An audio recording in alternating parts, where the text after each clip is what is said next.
then effective elder boards and church boards or deacon boards need to protect. First, they need to protect the vision and the values of the church. There are usually those clear statements of what the values are, the core values. There's often a core value statement.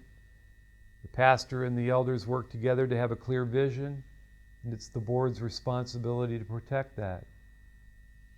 Secondly, effective elder boards protect the elder board itself. They have to be on the watch for what's happening among themselves and among God's people. And here, effective elders need to learn to discern the difference between catfish, dragons, and wolves. Paul warns of wolves. I've run into them. They're described in Acts chapter 20, but not every problem in the church is a wolf. In fact, one of the problems that can happen is the problem of a catfish. Chuck Swindoll writes of this in a very interesting way, that in the Northeast United States, codfish are not only a delectable food, they're also a commercial business. And there's a market in the eastern half of the United States for codfish, and they're sent all over the East Coast. But there was a problem in shipping the codfish. At first, they would freeze these fish and ship them everywhere, but the fish lost their flavor. So then somebody came up with the idea of shipping them in a tank of seawater. But that was even worse. The cod lost their flavor, they became soft and mushy. And then somebody came up with a brilliant idea. In their natural habitat, codfish are chased around by catfish. And so what these shippers did is they had a big tank, they put the codfish in the tank, and then they put a catfish in the tank. And all during that trip, that catfish was chasing those codfish all over the tank, so that by the time the fish arrived at market, they were fresh, they were lively, they were flopping all over the place because there was a catfish in the tank. And that metaphor should warn us and remind us that in our own lives as Christians, God will sometimes put a catfish in our tank. Somebody who's snapping at us, someone who is hard to be around, someone who's irritating. But God's desire is that we become more and more like Christ, and that's why that catfish is there. Same thing happens in churches. Sometimes leaders have catfish snapping at their heels, complaining about this or pointing out that. And it's easy to think, well, maybe they're a wolf. Maybe I need to eliminate them from the church. No, God put them there as a catfish to keep us fresh and new and changing. So one of the ways that elders protect themselves and the church is to discern, are they dealing with a catfish or are they dealing with a dragon? A dragon is a mythical creature, of course, but churches have dragons. Within the church, dragons are sincere, well-meaning believers who leave strained relationships and hard feelings. They are hot about what they believe. They singe people's ears and hair with their hot breath. They act a little bit strange. But they're not wolves. They're not trying to divide the church. They're just a little odd. They're dragons. And we need to learn how to not let them disrupt things, but we also don't need to drive them away. We need to put boundaries on them so that they don't strain too many relationships. Because churches do have catfish that leaders don't like, but God has providentially put them there.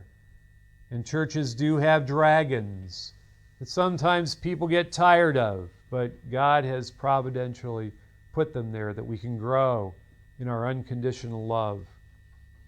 And then Church boards also have to protect against wolves.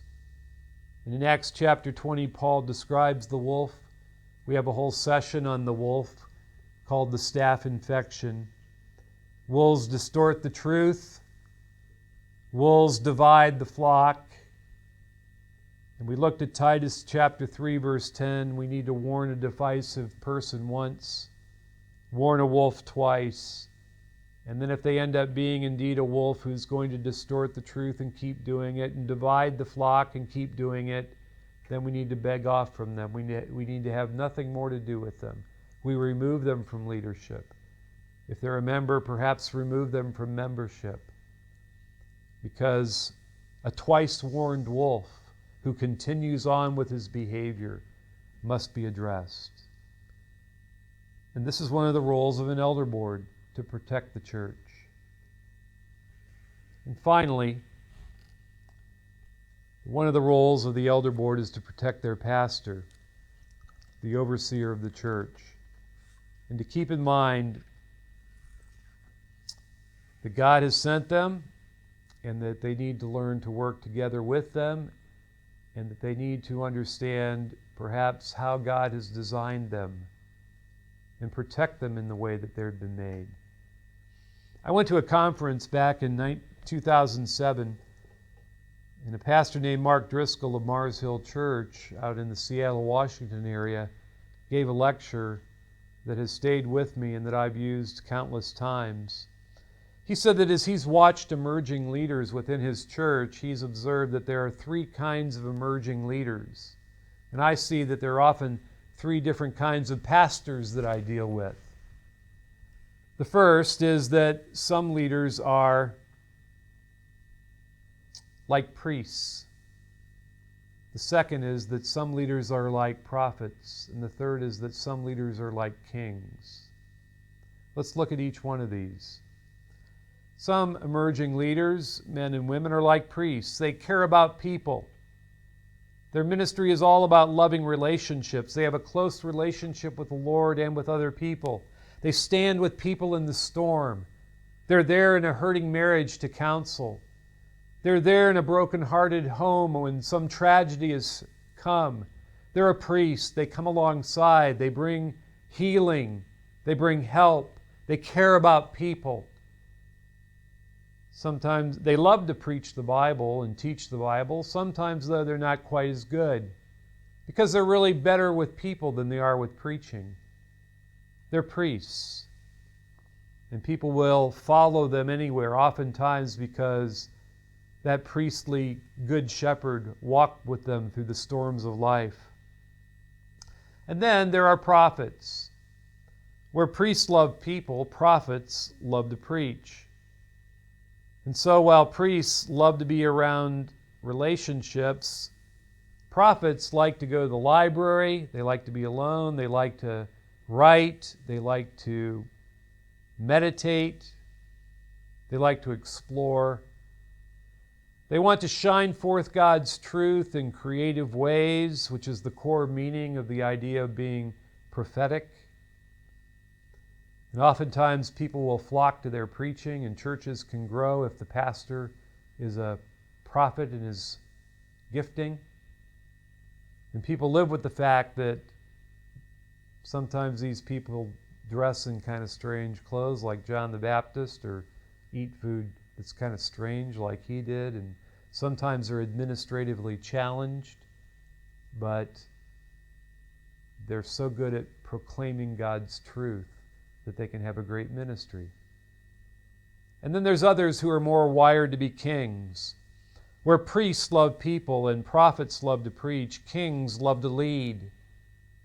Ministry is about developing the organization for them.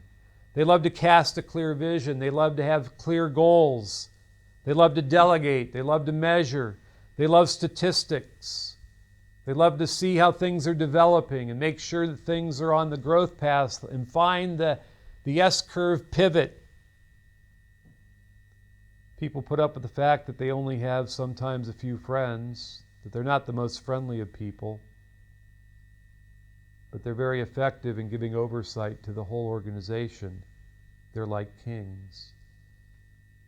Now, I've discovered that sometimes people are a hybrid of two of these, but seldom are they strong in all three.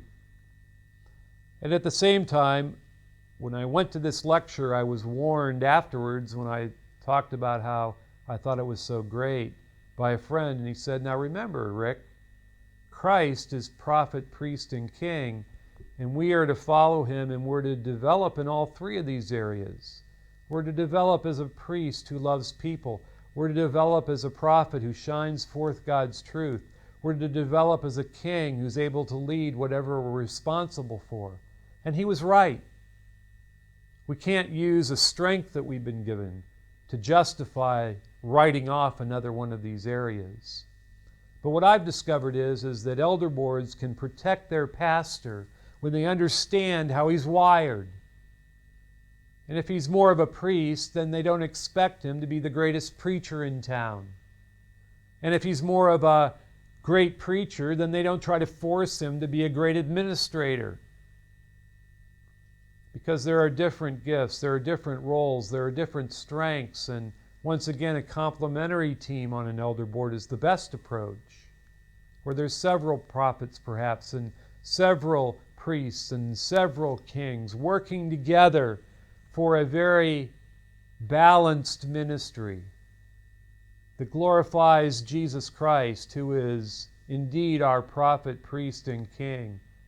Jesus Christ, who is indeed our king, our lawgiver, and our judge. While we continue being a benevolent project, your kind donations will continue to be vital in fulfilling the calling of TVS Ministry. We do count on your gracious support and cooperation. For detailed information, please visit tvsseminary.com.